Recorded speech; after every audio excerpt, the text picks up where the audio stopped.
into the party wagon and hold on to your pizza. Up next in our reading order for Teenage Mutant Ninja Turtles is the Splinter Microseries number 5.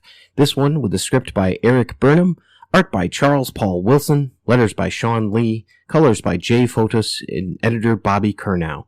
On this one, a wonderful cover by art by David Peterson. It's pretty interesting, so give that a check. We're going to start. This one is all about Splinter and gives us a little bit more of the back history. Splinter has been captured by the Foot Clan and is forced to fight for his life. Continuity note, this takes place during Teenage Mutant Ninja Turtles number 11, but either issue can be read first. Splinter. We see Splinter surrounded by all kinds of foot ninja. My sons think me unshakable, a pillar of effortless calm and control. I wish that it were so. In truth, there is rage buried deep within me, a rage that I am trying very hard to suppress. And it is real, and it is all the harder because I want to give in to it. We see as Shredder, Alapex, and Karai look on, we see the long-lost memories of Hamato Yoshi as he was killed by Oroku Saki in Japan years ago, as Splinter laments as he beats up on a good majority of these foot, a literal army, as he is right in front of Shredder.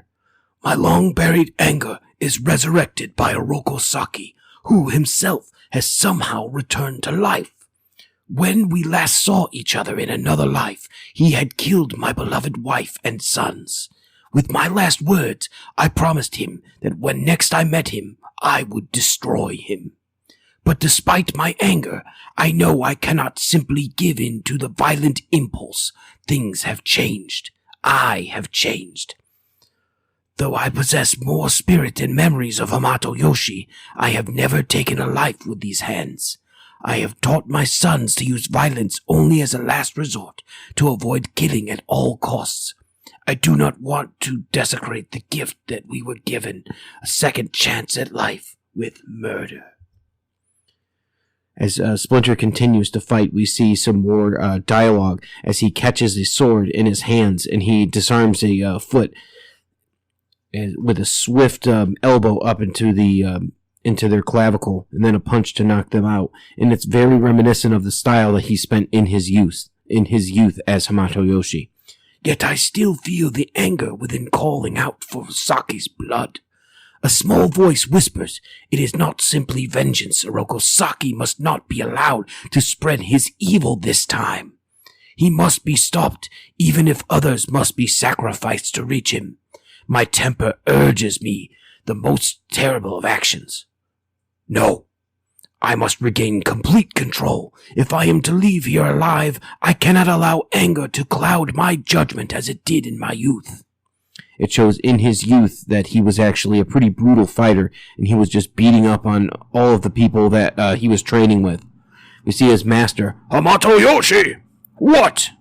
Oh, Master Masato, we come with me now. But Master, I was just silence, please, as he leads him into the woods. We see sort of a serene-looking picture with a bird that's hanging out on the tree branch as the master leads young Hamato Yoshi. He says that this was not the first time that he's gotten caught fighting with the other students. He apologizes to his master, and the master says, Now is not the time for you to talk, Hamato Yoshi. Now is the time for you to listen. Fire is a useful tool. When controlled, it brings life. It can cook our food, shape our weapons, warm ourselves during the harshest of winters. But there must be control. There must always be control. He does this, he swings out his sword and swings it right into the face of Hamato Yoshi, poking the blade just inches from his nose. There is a great fire within you, Hamato Yoshi. Once set free, fire does not care what it destroys. If you cannot learn to master it, the fire is likely to destroy you as it is to serve you. I want you to meditate and seek some balance deep within. If you cannot find balance, you will never find control, and you will be worthless to the foot. He states that he doesn't think that he can do it, but the master says this is not a request, and he leads him to a rock next to a babbling brook. Focus on the sound of the stream. Perhaps it will reveal to you a way to douse the fire within, You may return in the morning. But master! Tomorrow morning. At first I wanted to lash out at Master Masato for the indignity of being sent off alone. And then I realized the fact that I even considered attacking a master swordsman with my bare hands over nothing more than a bruised ego. It proved his point, and such a thought should have never crossed my mind. He sits down and attempts to meditate, to see if he can. And so I sat and listened to the rush of the current and to the sound of my own breath. It was hypnotic. I never heard anyone approach. Hello? Whoa! As he falls into the water. Who dares? I will... Huh? He looks up and he sees a beautiful woman carrying a bucket of water. All you will do is freeze if you don't get out of that water. Come, I will build you a fire. Her name was Tang Shien, and she was the most beautiful woman I had ever seen. We sat quietly by the fire she had made before she finally decided to ask, Why were you sitting out on the rock? I was meditating. Are you sure you were doing it properly? I think that, well, perhaps not. And why were you meditating, Hamato Yoshi? And we see that their hands get closer, and her hand touches his briefly. My teacher thought perhaps it would help me to control my anger. You do not seem very angry to me, she says as she puts her hand upon his. They talked, and they sat there next to the fire, and he explains that as they talked, the spark of rage that he had always carried with him began to dim. The conversation with Tang Shien itself had become a kind of meditation, and that was, for the first time in his life, Hamato Yoshi had found peace. We began to see each other more and more often in the months that followed. Each time, the mere sight of Tang Shien would banish any anger lurking within me, replacing it with a calm that lasted for days, at first, and then for much longer. With the calm came more focus, with focus more skill. She made me better in all ways, and I never wanted to lose that. Thankfully, she consented to be my wife. We see that they're hanging out next to each other. She's grasping onto his arm, lovingly looking at him. And then finally, they kiss. Back at the foot, we can see that in the yard that there's the students training. And we have young Hamato Yoshi with Oroku Saki sitting on their knees, having tea with their master. I am pleased, Hamato Yoshi. You have not started a single fight in months, and you have noticed increasing focus while training as well. Truly remarkable progress. I am quite proud. The meditation I suggested helped so much. Says Saki. You have something to say, Oroku Saki? Perhaps you think my recognition of another pupil's worth a slight against your own, or think me too old and feeble to know merit when I see it. No, Sensei, I meant no disrespect to you or Hamato Yoshi. Please, forgive my interruption, he says as he sneers at his peer, Hamato Yoshi.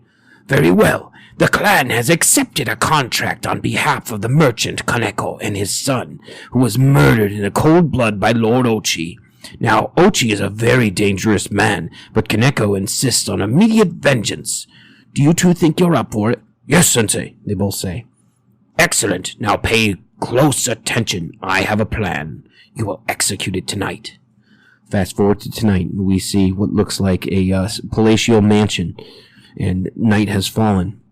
Oroku Saki and Hamato Yoshi make their way through looks like a forest, and it seems that Oroku Saki has a different idea rather than the plan. He's going to say, Here's what we're going to do. I thought Master Masato's instructions were perfectly clear. Ha! His strategy is perfectly ineffective. It will go far better if we divide our efforts. I will distract the attention of the guards, and my speed and skill are superior. You will sneak in through the north wall and put an end to the target. I don't know, says Hamato Yoshi. Now come, Yoshi. You can handle one old man, can't you? If it's too much for you, go home to your woman, unless she's come to her senses and left you, as he runs off to enact his plan. I had been naive enough to believe that my anger had been banished, but only the fact it had been buried, and Saki had a talent for calling it forth. As we see Hamato Yoshi climbing up into a top window. With my mind in a fog, I ignored all of my training and leapt blindly into a room, neglecting to make certain that my target was alone. As we look on as three men, including the Lord Orochi, that look on at him with just sneers. Well, it appears the rumor of Kaneko hiring assassins were not unfounded after all. Kill him! I had carelessly thrown away the element of surprise. I should have retreated, or thrown a smoke pellet to sow confusion. I should have done anything. We see the two men that were sitting next to Master Ochi just attacking our cowled ninja Hamato Yoshi with their swords.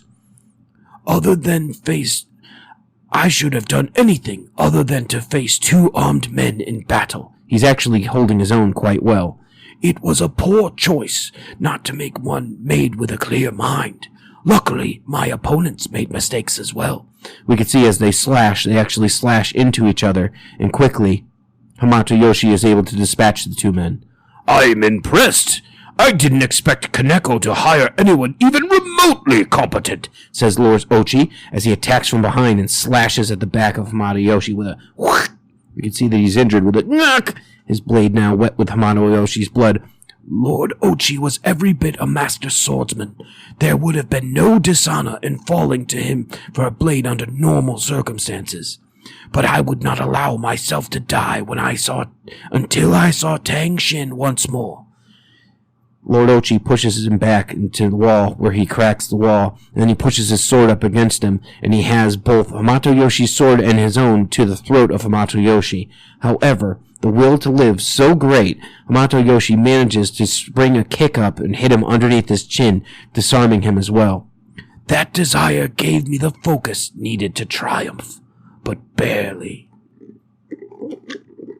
His mission completed with a slash, he kills Lord Ochi. Heading back to Tang Shien, we can see that Hamato Yoshi is quite injured. Is that you, husband? I've been waiting for... Oh! And now there is peace. My love! It is good to see you one last time, Tang Shien, as I fear I cannot recover from these wounds. You are not going to die, beloved. I forbid it. You forbid? Just so any man strong enough to return home with such injuries certainly has the strength to live through them. Who else will teach our child to carry such stubbornness? I'm going to be a father? With that, we go from the flashback back into Splinter, where Splinter is taking out two ninjas from the Foot Clan at the same time. Tang Shien gave birth to 4 sons over the next few years, and each one softened my heart a little more. Peace and calm were mine at last. Until now we go back into the past, where we see a falling out between Oroku Saki and Hamato Yoshi. Until Oroku Saki rose to become the Jonin of the Foot Clan. The fire within me stirred and again acted impulsively. You shame yourself and defile the Foot Clan! I will not be a party to this disgrace! My anger over Saki's decision had been righteous, but still, I should have known better to openly defy the head of the clan. And Tang Shien paid the price for my actions. As we see an angered Hamato Yoshi walking and turning his back on Oroku Saki, and then he returns home to find Tang Shien dead on the floor. Shen's last wish was that I forsake vengeance and flee to safety with our children. It was the right thing to do, but despite my promise and respect to her wish, the desire for vengeance burned hot in my chest and darkened my mood. Father? As we see a young, who would be Raphael, asking Hamato Yoshi as he is meditating next to a tree. Father, why do we have to eat berries for dinner? I hate berries. Mother would never make us eat berries for dinner. Why can't we have something better? Because there is nothing else, you foolish child. There isn't. As he gets into his face and just kind of yells at his son. Once unleashed, fire does not care what it destroys. As the other children look on, he can see he apologizes and gives his son a hug. Masato's words returned to me in a moment of pure clarity and understanding. Oh, my son, I am sorry. I am so sorry. Your mother is gone and I miss her. We will grieve her tomorrow, my sons, but tonight I must find you something proper for dinner. But father, we do not know how to cook. Perhaps not, but I have time to learn. Back to Splinter. Over time, I came to realize that I was not entirely correct. Though Tang Shien had been killed, she was never gone. So much of her spirit lives on through our sons. As we see a picture of Donatello, who is fixing a machine. Her intelligence and curiosity. With Raphael, who's watching a scary movie with Casey. Her passion. Don't go in the room, Susan. That's where the killer is. Just lighten up, bro. It's a movie. Oh, so? I ain't rooting for someone to get killed. I am so never taking you to a hockey game, dude. Her concern for others. With Leonardo. Please, let me help you, father. Let me get you some tea. And the pure joy she sees in all things. You guys, I just found out about fried green beans. Life is awesome. Back to Splinter as we see him doing a sweeping kick. It's sort of a backwards handspring as he's taking out another foot. Then he blocks an attack with a sigh, and then takes out another one with a well-placed elbow to the under the throat of another one. So, and then uses his tail as a last choice to knock down the last of the Foot Clan. Saki does not know that my sons live again, but does that matter? He is searching for mutants. If he finds them, he will either bend them to his will or destroy them. Allowing either of these things to happen would be an insult to the memory of Tang Shien. It would be more than my heart could bear. My choice is made, not out of anger at Oroku Saki, but for the love of my family. Even if it mauls my soul, the Shredder must die. Splinter now faces off against Alopex, Karai, and the Shredder, who stands on the stage before him with a red cape in hand. Tell me, Oroku Saki, do you remember when last we met, just before you ended my life as Hamato Yoshi? Do you remember what I promised you? And that's the end of the Microseries number 5, the Splinter issue. Hi, this is Adam, a.k.a. Casey Jones from Casey Jones Livewire, and you're listening to Epic Tales from the Sewers. Time for a knuckle sandwich, punk. Up next in the reading order, we have Teenage Mutant Ninja Turtles issue number 11. As mentioned in the last episode, that it could start with either this or the Splinter Microseries number 5, so we are going to pick up on the action here. This was written by Tom Waltz with art by Dan Duncan. We look on as we see Splinter, who is holding the sword, facing towards Karai, Shredder, and Alopex. Alopex is on the ground, looks like she is ready to pounce. Shredder points at him and says, "Destroy him," as Karai points a bow with an arrow knocked at him. I have faced a multitude of enemies this night. Some have been new, as he looks at Karai, others ancient, as he sees Shredder. All have been formidable, determined, deadly. Believe me when I say I am a very tired old rat. Shredder gives the order for Karai to fire. She looses her arrow as we see it fly through the air, and he slashes it with the sword. But not so tired as to be slain by an arrow shot by a child. Whoosh! Cuts it right in half. No, never that tired. Useless girl. Huh? Foot Ninja, attack! As the Shredder commands them as they swarm onto the rat, as he stands there, ready, sword lifted into high position, as he prepares to fight for his life. An army of ninja warriors, however, that may be a different story altogether. Back at the Once Time Around shop, we see that there's someone actually peeking in through the window, trying to look at the guys. So what's the story, Leo? What do we do next? I'll tell you what the story... Oh, it's actually Donnie. So what's the story, Leo? What do we do next? I'll tell you what the story is, Donnie. We go back to those scumbags that took Splinter and we jam a supersized order of knuckle sandwiches down their throats, and then we bring our father home. End of story. I appreciate your, enthusiasm, Raph, but I'm still working on a plan, and I'm pretty sure it's going to have to be a little more intricate than feeding fists to our enemies. Speaking of feeding, as we can see the hand actually behind on the window looking at the turtles. Where the heck is Mikey with the pizza? Mikey across the street on the roof holding the pizza can look and see a woman who seems to have black and purple hair looking into the window that clearly says, "Sorry, we are closed." Okay, that's weird. Wait for me here, baby. I'll be right back, he says to the pizza. Boo! Who? Says the woman. Don't mean to scare you like that, but I'm just trying to get home with dinner. We're having pizza! Yeah! As she attacks with 2 nightsticks. Hope you're hungry! As he grabs her quickly and gets her into a chokehold. 'Cause you're invited. Hey, a pizza party. Sounds like a damn good time, right, Mallow?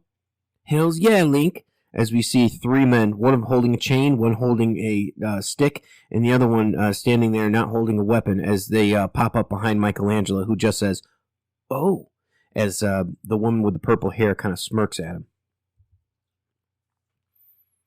Next scene, we see April driving in her van with Casey. Crap, I gotta get up in like 2 hours for class. I'm totally gonna fail my advanced genetics exam, I know it.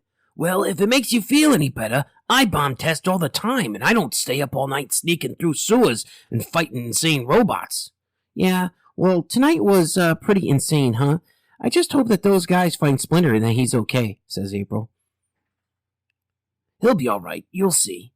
Okay, you say so, but I'll see you later, right? Like, after class, maybe? Definitely. I'd like that a lot. Me too, says April. Yeah? And then as Casey exits the car and April speeds off, we could see, if I live that long, as he puts his Casey Jones mask on. Next, we go back to Splinter, who seems to be fighting some unique weaponed ninjas with his swords. I wish to live to see my family once again, to keep them safe. So despite my exhaustion, despite my wounds, I must fight to survive. As he blocks a sword and does a strike with his palm into a ninja that's close by, hurting him in the ribs. By all means necessary. As he slashes someone through their midsection, hopefully not killing them. I refuse to surrender. As he places a kick to the side of the jaw of another ninja. All the ninja have been defeated. They're lying on the ground, all disarmed, and he looks on to Alopex, Karai, and Shredder, who have been watching the whole time. Now, shall we continue? Shredder looks down. Alopex, you may join the battle. Thank you, master, says Alopex. Prepare to die, rat. Yes, I am a rat, but I am also a ninja. As he charges towards her razor-sharp talons versus his sword. Next, we go back to Michelangelo, who's fighting with the purple-haired woman. Come on, guys, I only brought 1 pizza. No way that's going to be enough for all of us. Maybe next time, huh? As he jumps and does a backflip and then uses his nunchuck to stop her stick attack. Ain't gonna be no next time, Freakazoid. Okay, I can spare 1 slice, but you guys are gonna have to share it. As the commotion has raised the turtles from inside the shop, Leonardo, Raphael, and Donatello come on out. What the hell? Mikey, let's go! As they all go outside and then take their turns each fighting one of them. Leo kicks one in the stomach.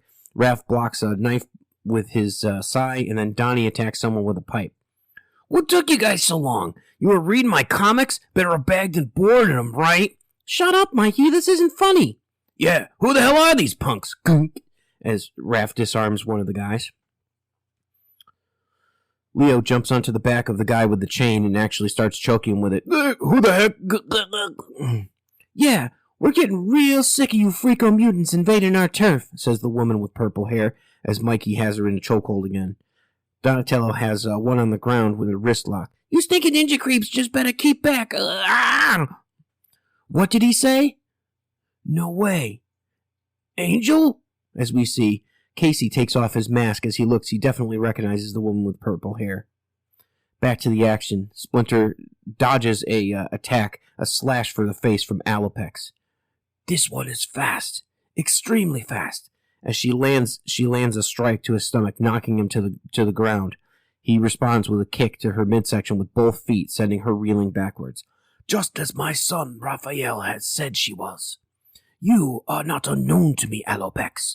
I have heard much of your fighting prowess, as well as how you came to be who you are now. Of how you were stolen from your natural family and forcibly mutated into a soldier for the foot. I am what I was meant to be, Rat, as she slings a kick over his head as he ducks down. You say that as if you had a choice in the matter, says Splinter. He's trying to appeal to her. She strikes, and he was able to barely block her with his arm. But you have had none. You are the result of another's evil scheme, but you had no say in what was done, what you've become. Now, however, your destiny belongs to you. You must choose the path you have to follow. You are free to serve yourself or be enslaved by another. She attacks several times to no avail as the Shredder looks on, and she seems like she's tiring. You talk too much, Rat! Choose, you say? Fine, I choose to kill you! She snarls her teeth, and we can see that she attacks him now with a sword, exhausted from not being able to hit him with her bare hands. As he blocks with her, he says, Then let this be an important lesson to you, as he blocks the sword of hers. And he disarms her, and then hits her with his tail, and then an uppercut strike to knock her down unconscious. The distance between the paths of war and peace is as immense as the divide that separates student and master. We see as she lies on the ground next to all the other ninja, as Splinter looks up at Shredder and says, So, Oroku Saki, do we settle this now? Master to master? Back at the shop, we see that the guys have finished subduing all the others as Casey knows Angel and he's talking to her. You know this psycho chick, Casey? Yeah, her name's Angel. She's, from my hood. Her dad works at the dive bar where my old man always boozing it up. What's going on, Angel? Why are you dragons doing here this time? Dragons? Purple dragons. Local gangbangers who've been around for a while. Technically, we're on their turf right now. Ain't no technically about it, Casey. And we ain't bangers no more. We're a crew, like Community Watch. Call it what you want, Angel. I still don't tell me what you're doing with the guys here. What are you, man? Why are you hanging out with these freaks? These freaks happen to be my friends. Why are you fighting with them? Because your friends ain't the first mutants or ninjas that have been busting into our turf. Uninvited streets have been crawling with them lately. What other mutants and ninja have you seen? Says Leonardo. There's the guy in the wrist lock on the ground with Donatello. Don't tell these stupidos nothing, Angel. Ignore him, Angel. You know you can tell us. I swear on my mom's grave. However, whoever you've been seeing, it ain't these guys. These guys, they're cool. Okay, whatever it is, these guys ain't chill. Like you're saying, it's on your head, Jones. Fair enough. Okay, so the mutants we're talking about, they ain't like big lizards like you guys. Turtles. Whatever. The only one we've seen are a really big, ugly pirate cat and a kung fu coyote or something like that. Hob. And Alopex. The ninjas, they look like ninjas. They're bad dudes. They've been shaking down this hood for all the others around here real good lately. The dragons have run into them a couple of times, and it ain't been fun. They're scary, huge, and organized, and dead serious. It's like they're gearing up for something real big. Yeah, and when they saw you guys at this old store, we figured it was more mutants created just for them foot jerks. The Foot Clan? Says Leonardo. Yeah, that's right. That's what those psychos call themselves. Why, you know them? You could say that. They just stole our father from us, says Leo. They're dead. Someone kidnapped him, and we're trying to figure out where he were when they took him. He a big turtle, too? Nah, he's a giant, never mind. Just, can you tell us where they went? Where they got a hideout, anything like that? It'd really mean a lot, Casey says to Angel. Angel thinks about it. Don't go bringing us in on this crap, Angel, says the little one. Shut up, Chun. You don't even tell me what to do, she says. Okay, listen. I'm only doing this, Jones, because you're a friend and I own one. Once there's a place where we hang out the last few nights has been very busy. Now, we'll show you where it is, but it's all on you dudes. You are on your own. After that, you gotta do whatever you gotta do, but whatever's going on with you and your old man, it ain't Purple Dragon business. Understand? Understood, says Donnie. Leo, you were right about the foot. I was wrong. I'm sorry for doubting you, man. Forget it, Donnie. No hard feelings at all, bro. You had the right to question until there was proof. Leo and Donnie have seemed to reconcile from their last fight that they've had. And now that we've got proof, let's show these bastards they don't ever mess with this family. Well, now you know what time it is, guys. Yeah? It's time to stomp the foot, says Raphael. I am old. As we hear the internal monologue of Splinter as he faces off against Karai and Shredder. Shredder still standing on the stage with Karai next to him. You murdered my beloved Tang Shien, Saki, and ruthlessly executed my precious sons before my very own eyes. Then you took my life without allowing me the warrior's honor and justice only the purest combat can provide. And yet, here I stand in this next life, prepared to make good on my final promise to you in the last. Grandfather, please allow me to end this. No, you have already proven you are not yet ready, Karai. He is mine. Shredder removes his cloak, and we can see that he's got his trademark armor on, with his gauntlets and his arms and his shoulders just covered in blades. He's a lean man in this armor with a black sort of outfit on and a red sash. So, Hamato Yoshi, removing your head was not enough to cleanse your traitorous stain from this world. Instead, you return from the dead, a monstrosity that dares call itself master. I will not allow any of these things to stop me. He had said that he's tired and that he's old. You may have been a master once, Yoshi, it is true, but even then, you were my inferior. In the end, just as you admitted here, you failed to protect your wife, your sons, yourself. And now, you are nothing more than a rat in a trap. To stop me, nothing will stop me. Nothing to stop me from doing what must be done. We shall see, Saki. As Shredder and Splinter face off, Splinter raises his blade. And then they attack each other. And that's the end of issue number 11. We pick up what says Chapter 4 in issue 12. Leonardo looks on to the foot hideout. You were right, Angel.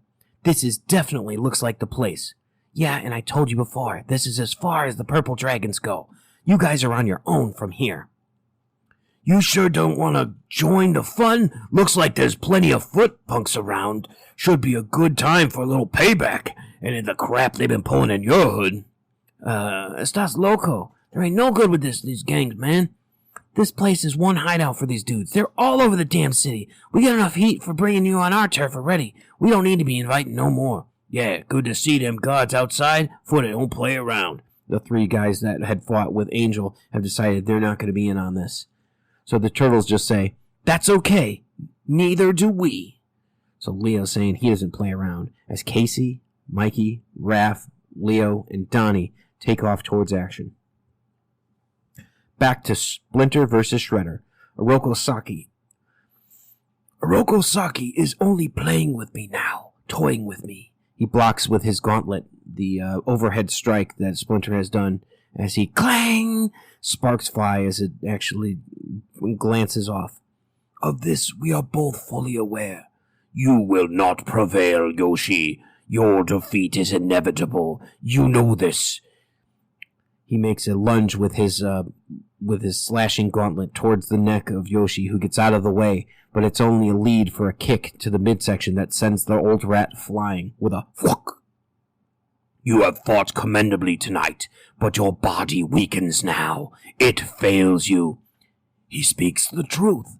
Every single weary cell in my body begs for me to quit, to surrender, and to the fatigue, I ignore their pleas.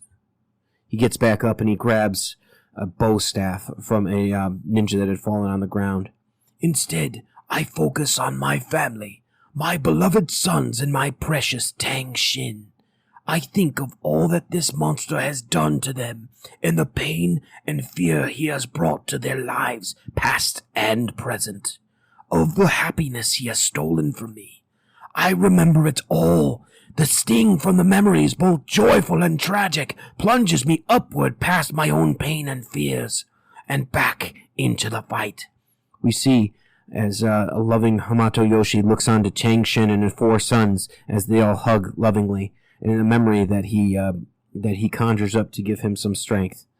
As he picks up the staff and he twirls it around in his hands.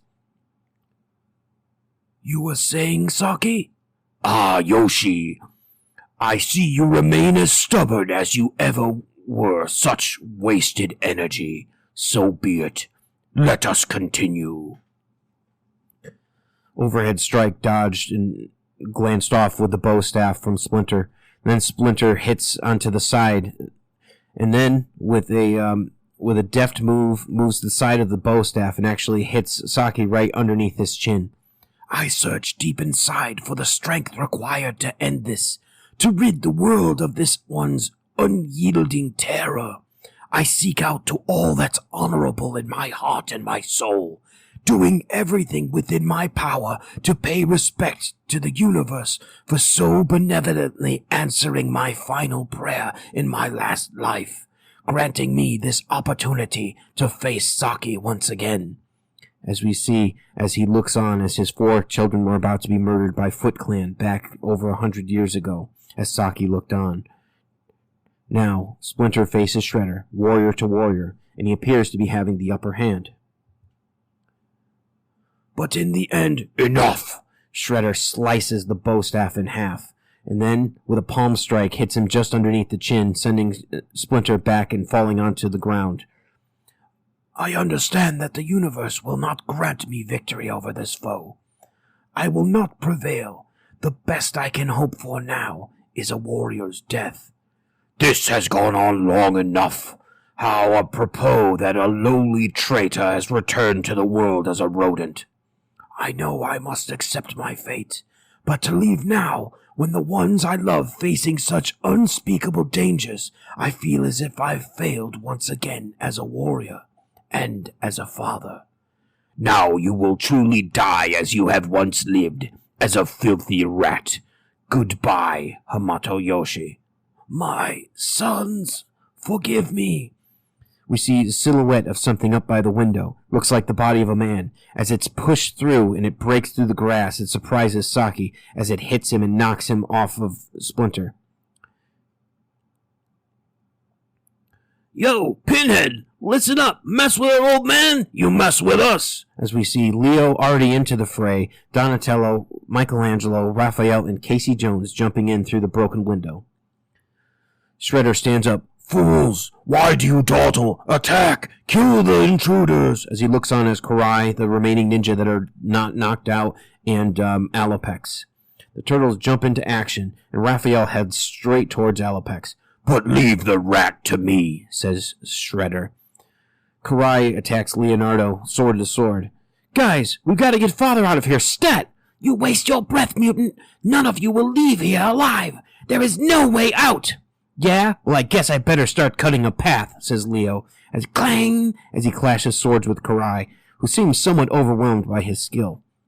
Come on, Mikey, we need to grab father and go, says Donnie. I'm trying, Donnie. These dorks keep blocking the way, stupid evil ninjas. Back for more, Turtle? Says Alopex. Check it out, Casey, our old pal Alopex. Yeah, I remember that ugly puppy. Roar! Yow! Just as tame as I remember, too, as she slashes at him. Last time, there ain't no mistaking whose side this weasel's on, says Raph. That's a reference back to the Raphael Microseries, where the first time we saw Alopex, where they actually met. You will need a miracle to defeat us, mutant. You are severely outnumbered, says Karai. Leonardo does a backflip and speaks midair. Yeah? Well, let me fill you in on a little family secret. My brother's the one who cares about numbers, as he knocks the sword out of her hands. Hi-ya! Then he headbutts her, and finally says, I'm the one who believes in miracles, as Karai lays unconscious on the ground next to her brethren ninja. Father, can you walk? Says Donnie. I do not think so, my son. My body is... As Mikey takes on 2 ninja, while Donnie gets a chance to grab him. Mikey, we're gonna have to carry him. Whatever, just do it fast before he gets any worse. Aw, damn. Shredder pushes 2 ninjas out of the way and heads towards Michelangelo. No, leave me. You must all fight together against Saki. Saki? Oh. Donatello just realizes who the Shredder is, the person he's been hearing about for his entire life, the bane of his family's existence. The Shredder is Oroku Saki. Donnie, run! Says Michelangelo as he attacks the Shredder, who blocks one of his glancing blows with the nunchaku. Mikey! Just go! Get Father out of here! I'll handle it! Father?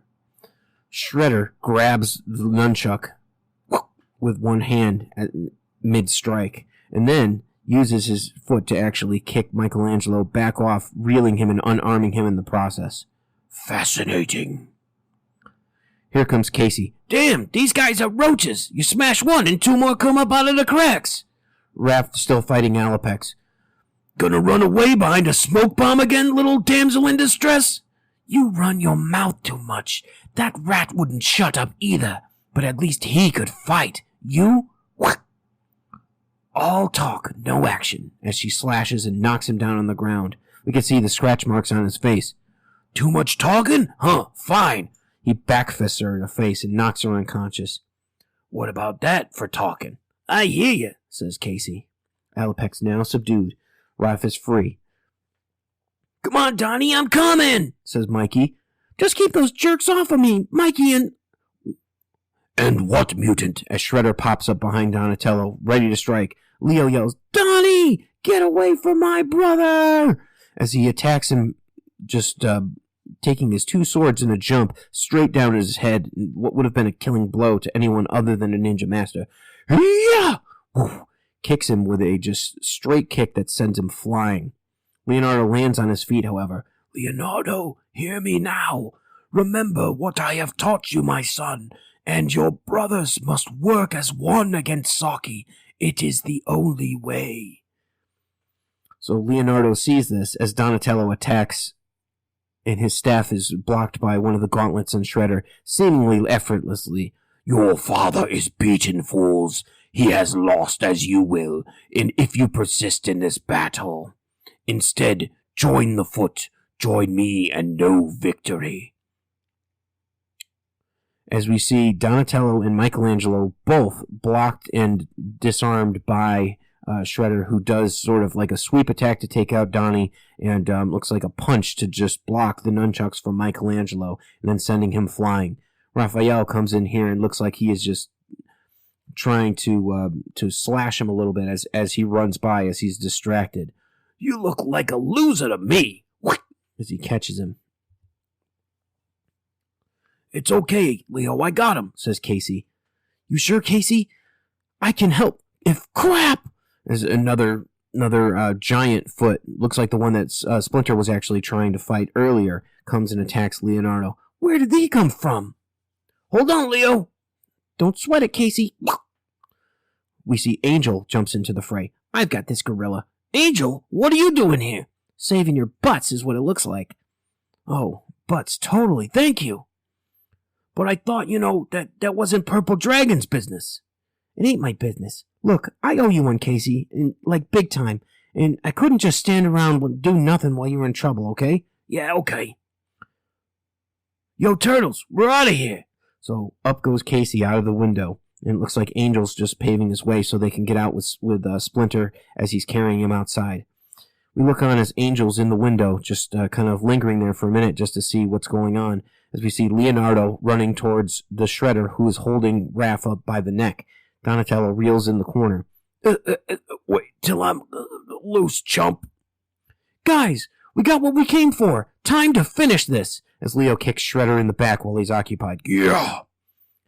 Guys, hurry up, listen. We gotta work as a team. This is our only chance together. Just like Master trained us. So, mutant, you are prepared to suffer my wrath once again. I promise this time there will be no mercy. Again? What are you? Leo flashes back to the Leo Microseries issue where the masked ninja that just completely outclassed him and threw him over the side of the construction site. You! Yes. So you have not forgotten. Oh, I remember fine. And you beat me up pretty good before, no doubt. After I had taken about your whole damn army by myself. But you forget. I've got my family with me this time!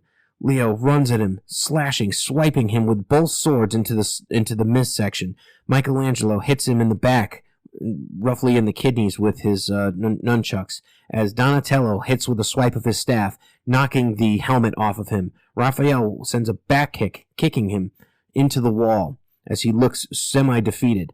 Your teamwork is impressive. Yoshi has taught you well. Guys, I think it's, time to get the hell out of here, says Raph. Yeah, Father's safety is our priority. Let's bolt. Yes, flee. You only delay the inevitable. This does not end here. I am unyielding. I am unstoppable. I am the Shredder. I am unimpressed, says Leo, as we notice just next to the Shredder's head, a shuriken throwing star sticks into the wall with a unimpressed, says Leo, which is exactly what Shredder had said to him when the first time that they met and they fought, and he was so brutally beaten after taking out most of the Foot Clan. Poetic justice. We see that Casey, now holding Splinter over his shoulder, runs out with the turtles behind him and Angel next to them.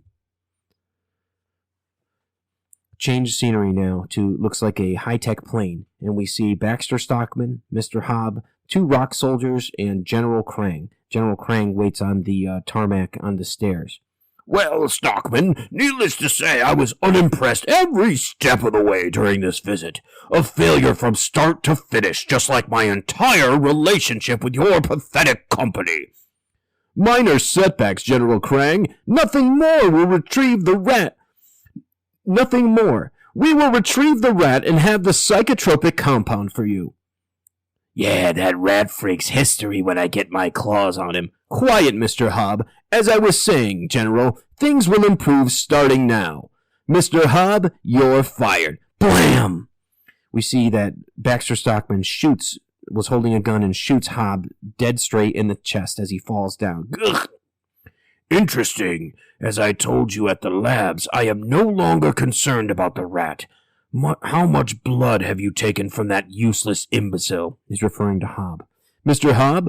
Well, we've drawn and preserved substantial samples. Why do you ask? You see one of the rock soldiers shoves a syringe needle into the side of Baxter Stockman, knocking him unconscious. Bring Stockman and leave the cat. It appears the time has come, gentlemen, for Plan B. As the plane takes off, it hovers over and takes off from its landing spot. We see Hobb on the ground, unconscious, bleeding from a gunshot wound. Next, we change to the sewer layer. Man, Angel, I can't thank you enough. Really didn't have to come back and help, but I'm glad that you did. That goes for us too, Angel. Thanks, says Mike. Yeah, no problem. The other dragons ain't too happy with me right now, but they'll get over it. Speaking of which, I gotta get back. As they fist bump, Casey and Angel. You take care, Casey Jones. Yeah, you too, Angel. Hey, Angel says. Hi, as she sees April coming into the Twice Again shop. I got here as fast as I could. Where is he, Casey? Inside. Come on. April comes in to see Splinter for the first time since he saved her as a rat. He hasn't woken up since we got him back. Oh, God, do you think he'll be... Miss O'Neill. Splinter? As we see that she's tears in her eyes as she just looks on. I am pleased you remember. Why do you weep, child? It's just that you were hurt so badly, and I was afraid. Afraid? Yes, afraid I'd never be able to thank you for saving my life. And that's the end of issue number 12 of Teenage Mutant Ninja Turtles. It's pizza time. And now, in a segment that we call Pizza Time, where we discuss any Teenage Mutant Ninja Turtle or pizza-related food, I give you Pizza Time. Hi everyone and welcome to today's Pizza Time featuring a recipe from the Teenage Mutant Ninja Turtles cookbook. Today's pizza is going to be called Old School Italian. When Princess Mallory visited the lair, the turtles served this pie, hoping that she would be inspired and impressed by their super refined, sophisticated taste. The ingredients: cornmeal for flour for dusting, extra virgin olive oil for drizzling and greasing, 1 pound ball pizza dough homemade. Check out pages 17 to 19, or you can check out our previous episode where we talked about how to make the dough. 1/2 to 2/3 cup of the no-cook tomato sauce, also featured in the book. 3 to 4 ounces of fresh mozzarella cheese cut into 1/4 thick inch slices, and 4 to 5 fresh basil leaves torn with a pinch of fine sea salt. Baking instructions. Baking on a stone or a steel pizza peel. Place your baking stone in the middle rack of the oven and preheat to 500 degrees Fahrenheit for at least 30 minutes. Then turn the oven to broil. Dust the pizza peel with an inverted baking sheet with cornmeal or flour. Baking sheet. Preheat oven to 500 degrees Fahrenheit with a rack in the middle position. Lightly coat with a heavy-duty rimmed baking sheet with olive oil. Stretch or roll the dough into a 12-inch disc and place it on the prepared pizza peel or baking sheet. Spread the sauce on the dough, leaving 1-inch border around, and then arrange the mozzarella slices on top. Brush the exposed dough with olive oil. Shimmy the dough from the peel onto a hot baking stone and transfer to a baking sheet to the oven. Bake until the crust is golden, the cheese is melted, and the toppings are just beginning to blister. 6 to 8 minutes on the baking stone, 10 to 15 minutes on the baking sheet. Remove the pizza from the oven and let it cool for 5 minutes. Then scatter the torn basil leaves over the top. Sprinkle with sea salt and finish with a light drizzle of olive oil. Slice and serve. Did you know, bro? Pizza margherita with tomatoes, mozzarella, and basil was named after Queen Margherita of Italy in 1889, after she declared it her favorite combination of toppings during a visit to Naples. So lighten it up, dudes. You can use whole wheat pizza dough if you like, and some low-fat cheese. That's all for this week's Old School Italian Pizza on Pizza Time. Thank you for listening to the Epic Tales from the Sewers podcast. The Teenage Mutant Ninja Turtles were created by Kevin Eastman and Peter Laird. This podcast has no affiliation with Eastman, Laird, IDW Studios, Nickelodeon Studios, Archie Comics, or any other Turtles properties. This podcast is a member of the Epic Sewers podcast network. Be sure to check out our other great shows, some turtle-related, some not. Thanks for listening. Epic Tales from the Sewers is recorded by Justin Cooper.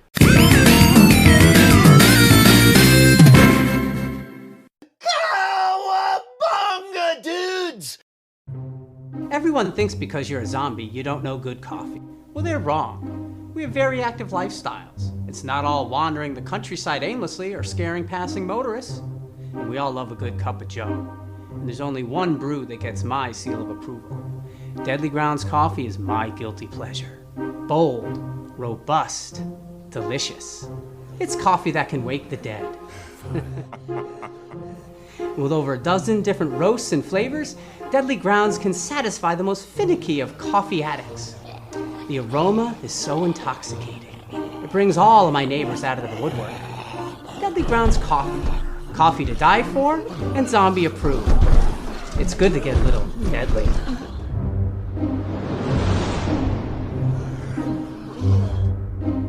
Use the front door!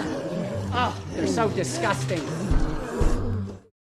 Hey there, this is JB, and if you enjoyed Tales from the Crypt, then check out my show, Tales from the Podcast, where myself, and usually a very special guest, sit down to discuss the TV show, the films, the animated series, as well as the original comics. So check me out every other week on iTunes, Stitcher, Spotify, Google Play, and of course at talesfromthepodcast.com. Thanks for listening, kiddies. You're all a scream.